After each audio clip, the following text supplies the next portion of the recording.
Three navies sitting in one narrow strait of water right now. As of yesterday, Russian, Chinese, and Iranian warships are in the Strait of Hormuz to run joint naval exercises. It is the same waterway that Iran shut down just 2 days ago, while its diplomats were sitting in Geneva talking peace with the United States. Think about what that image actually is. On one side of the world, Iranian negotiators are telling American envoys that a nuclear deal is within reach.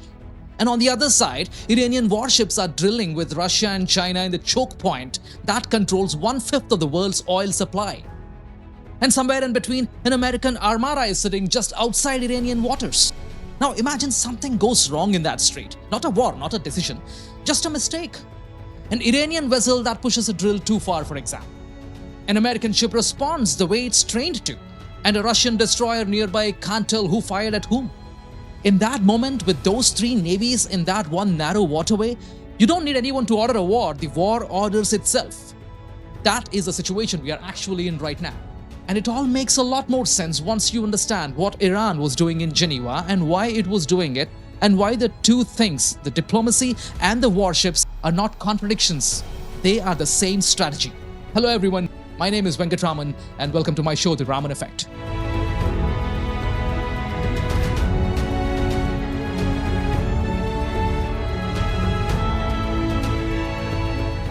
So the Geneva Talks ended on Tuesday. Those were the second round of talks between Iran and the US delegations. The first was in Oman earlier this month. Iran's foreign minister led for Tehran, and Trump's envoy Steve Witkoff and Jared Kushner led for Washington. Yes, you heard it right. One is President Trump's real estate friend, and the other is his son-in-law. Both of them who do not have any diplomatic experience leading such high-level complex talks with Iran. Anyway, these two delegations were not even in the same room in Geneva, by the way. Everything went through Omani mediators. Messages passed back and forth through a third party. And then they came out saying guiding principles had been agreed. A framework was forming. Draft texts would be exchanged and the third round of talks would follow soon. That sounds like progress, right?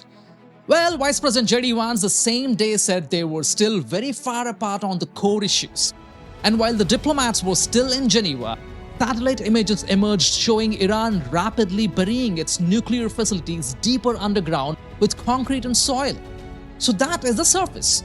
Both sides shaking hands and sharpening their knives at the same time.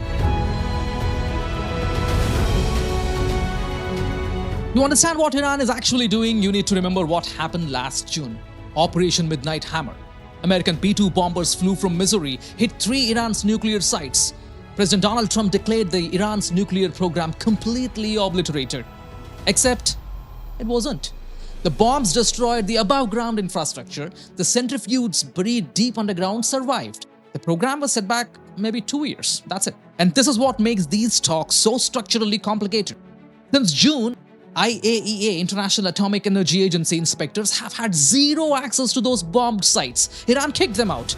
So when negotiators sat down in Geneva to discuss enrichment limits and timelines, nobody in that room was working from an independently verified picture of what Iran's program actually looks like right now. The IAEA is reading satellite images from space.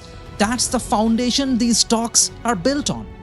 Now put yourself in Tehran's position for a second. Your economy is on the floor, inflation hit 60% in January, the rial has crashed to 1.6 million to the dollar, the protests that swept every province last month killed thousands of people. Your own security forces, IRGC, shot them to keep you in power. You desperately need sanctions relief. You need this deal. But you also know that the last time you sat across from America in good faith, Israel struck while the talks were still warm. So what do? You just talk. You talk firm this time, and you make absolutely sure the other side knows what happens if the talking fails. You close the strait while your diplomats are mid-sentence in Geneva. You invite Russian and Chinese warships into the same water. You build leverage while you negotiate. Not because you want war, because you cannot afford to look like you're begging. That is what Iran is doing. And that is not irrational. That is actually quite rational given the situation. See, I'm not supporting Iran's regime here. I've made enough videos already critiquing Iran's regime, how IRGC plundered public money, how they killed its own citizens. You can watch those videos on my channel. All I'm saying is Iran has no options now, which is the thing most analytical commentary on the news channels get completely confused about Iran right now. You see, the deeper problem is that even if Iran and America somehow find enough common ground to sign something, there is a third party who has already made clear it won't accept any deal what Iran and the US are likely to agree on. And that is Israel. Israel has been crystal clear about what it will accept. Not a reduced Iranian nuclear program, not a capped one, a dead one. Missiles gone, proxies dismantled, enrichment eliminated entirely. That is the Israeli definition of a deal. And Iran has been equally clear going in the opposite direction. The missiles exist precisely because Iran does not trust that diplomacy will save it when things go south. Giving them up would be like removing your only insurance policy right before the building catches fire. And enrichment? Tehran calls it a sovereign right, non-negotiable, period. So Washington is trying to thread a needle between two positions that have no overlap. Whatever framework Iran and the US were quietly sketching out in Geneva, it almost certainly does not satisfy Israel. And that gap has appeared before. Last time it did, Israel did not wait around for Washington's blessing before acting. That was when Israel attacked Iran last June.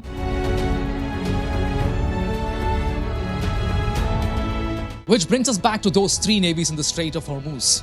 Iran inviting Russia and China into these exercises is not just a military statement, it's a political one.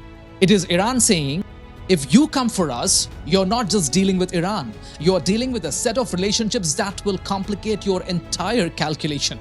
Okay, I want to set this straight. Russia is not going to fight America on Iran's behalf, period. China is also not going to fight America on Iran's behalf. That is not happening and everyone knows that. But their ships being there in the Strait of Hormuz changes the geometry of any incident in that waterway. One vessel misreading another, one commander making a split-second call in a strait that narrow. With that many navies running live exercises simultaneously, the margin for error is not very wide. That is Iran's actual point, not aggression, just friction.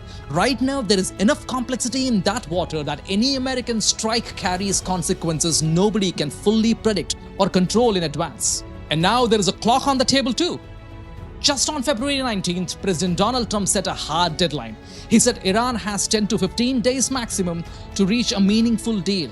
He warned that if they don't, really bad things will happen. We're either going to get a deal or it's going to be unfortunate for them. There'll be enough time, 10, 15 days, pretty much maximum. While he was saying that, the USS Gerald R, the world's largest aircraft carrier, was tracking, moving past Morocco, heading straight for the Mediterranean to join the USS Abraham Lincoln. The pieces for what the Pentagon calls Phase 2 are literally moving into place as we speak right now.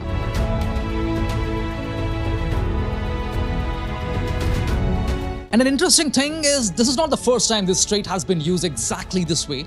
This playbook is older than most people remember. In the 1980s, during the Iran-Iraq war, both sides used this same gulf as a pressure valve. Iran targeted tankers to cut Iraq's income. Iraq hit tankers heading to Iran. America eventually got pulled in, reflagging Kuwaiti ships and sending warships to escort them through. What started as two countries signaling each other slowly pulled in more actors, more ships, more weapons, all into a very small and very unforgiving stretch of water. Nobody planned for it to escalate. Every move felt calculated.